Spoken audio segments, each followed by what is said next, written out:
Kate Victoria Lim, anak Alvin Lim, kirim surat terbuka untuk Presiden Joko Widodo terkait penangkapan sang ayah. Dengan lantang, Kate Victoria Lim meminta agar Alvin Lim dibebaskan karena menurutnya sang ayah tidak bersalah. Video Kate mempertanyakan keadilan sang ayah pun viral di media sosial. Ia mempertanyakan sebenarnya ayahnya itu siapa sehingga dilaporkan.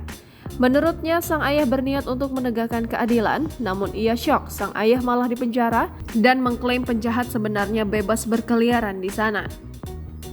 Kate menyebut jika Alvin Lim dilaporkan dari setiap daerah di Indonesia. Putri advokat Alvin Lim memiliki nama lengkap Kate Victoria Lim. Diketahui bahwa anak sematawayang Alvin Lim ini berusia 13 tahun. Mengutip Warta Kota Live, Kate, akrab disapa, mengaku ingin menjadi pengacara karena terinspirasi sang ayah. Sang ayah diungkapkannya seringkali membela masyarakat dengan beragam latar belakang kasus.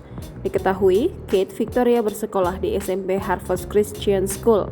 Mengintip Instagram pribadinya, Putri Alvin Lim memiliki akun bernama Kate Victoria Lim dengan pengikut 152, namun nampaknya ia tak aktif lagi menggunakan Instagram.